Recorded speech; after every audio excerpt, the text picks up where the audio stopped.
Hey, Oh, say hi. very polite. Good job, guys. Way to go. Good boy. Thank you. Thank you. Good job, guys.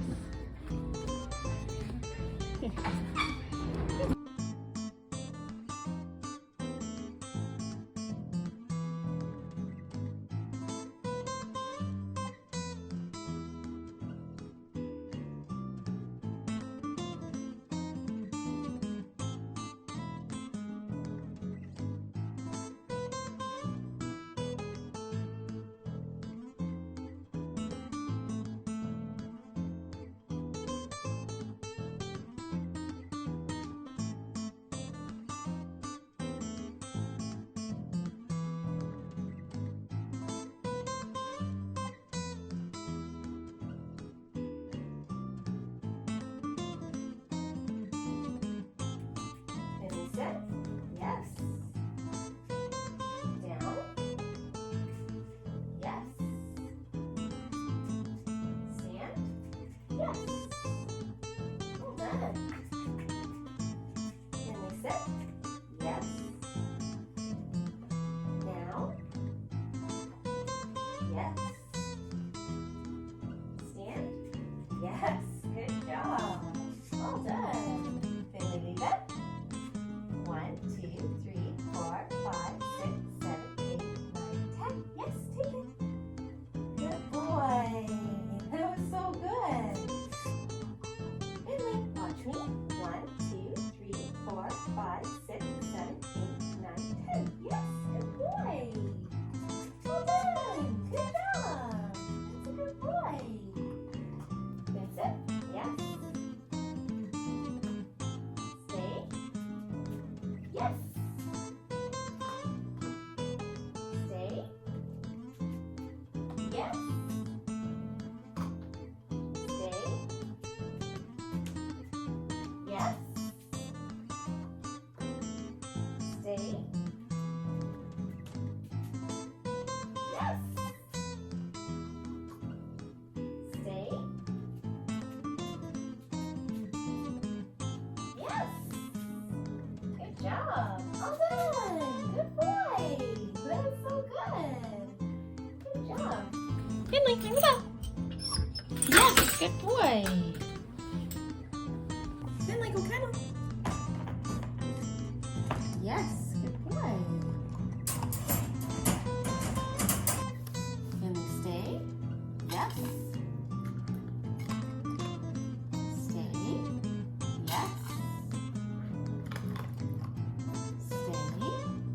Yes. Stay. Yes. Stay. Yes. Stay.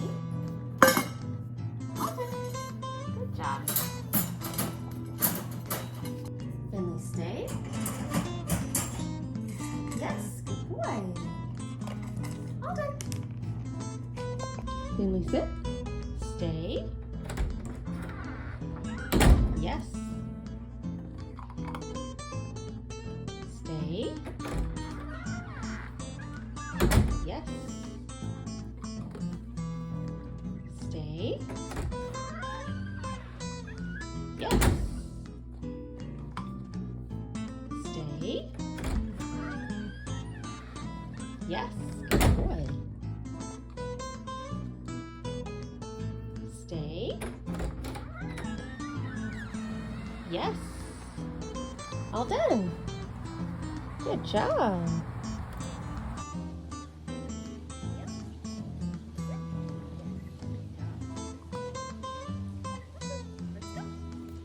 Good boy. That boy. Good boy. Good job. Watch me. Good boy. Yes, good boy. Well done. Good job.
We're going to show you how Finley does for our off-leash hikes. Ready, Finley? Let's go.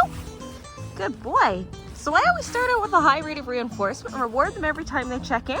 And then as I see that I'm getting success and they're staying nice and close, I can start to lower that rate of reinforcement and reward a little bit less frequently. What I want to do is try to find the sweet spot between rewarding enough so that he'll check in here and there, but not so much that he doesn't leave my side. So I do want him to go off and sniff and explore here and there, and then check in here and there for his treat.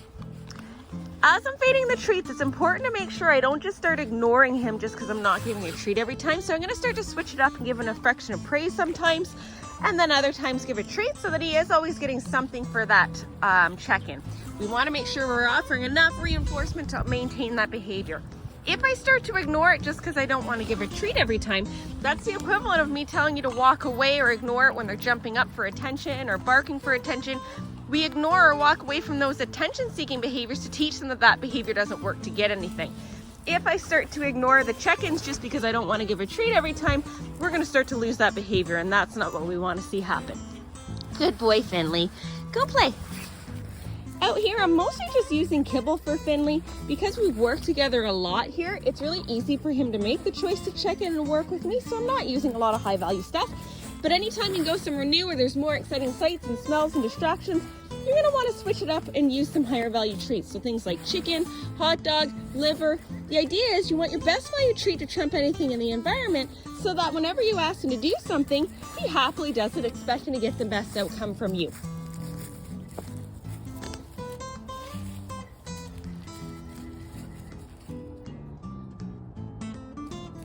Good boy.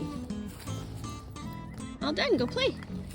As we're building up this reinforcement history that all the best stuff comes from us, it's important to let your puppy drag a long line so that they don't run off and self-reward in the environment. So what I mean by that is if I go somewhere new and he runs off chasing birds and squirrels and having a great time, that's what he's going to find reinforcing, and that's what he's going to continue to do whenever he gets into that environment. So what we have to do whenever we change the environment is start them on a long line to prevent them from running off and self-rewarding in the environment, while we jackpot them for great recalls and give them treats for leave-its and lots of cookies for our check-ins until it seems like he's reliably listening to our cues, and then we can think about fading that long line as we get success. If things start to come apart and it seems like he's not listening to you, go back to using that long line while you build up more reinforcement history for all of the cues that you want him to listen to, and then again you can start to think about fading that long line as you get success. Keep in mind that puppies do go through lots of phases where they test the rules as well. So anytime you think that he's testing those rules, that's a good time to have that line on him to prevent him from self-rewarding in the environment when he's testing out those rules. Good boy. I've hidden on Finley. We're going to do an out-of-sight recall. Finley, come!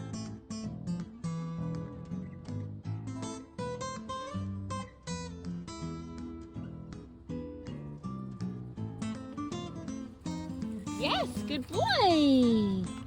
All done, go play. So it's not just about food, it's also about coming out and playing fun games with your dog so that you're really fun and exciting to work with.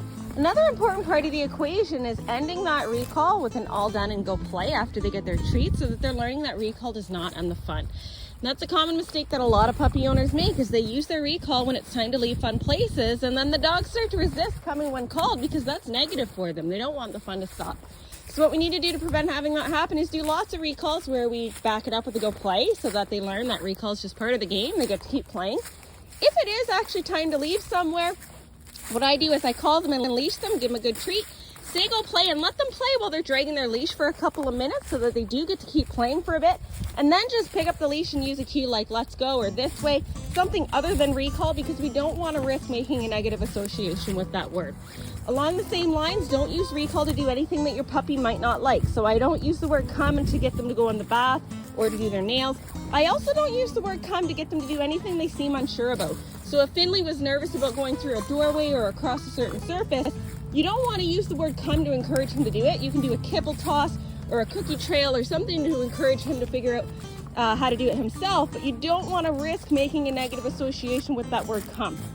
You want the association to be like hearing the music of the ice cream truck, where you anticipate something awesome's gonna happen every time they come racing in. They don't even think about it. They get their special treat, and then we say all done and let them keep playing so that they're learning that it's big game. Finley's headed up ahead. I'm gonna change directions and let him know whether this way cue. Finley, this way! Good boy! Good job, all done, go play. So realistically, the reward for this way doesn't always have to be a food reward. It really is just a cue to follow, and having fun in another direction could be the reinforcement for this way.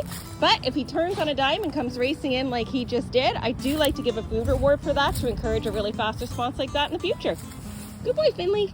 Go play.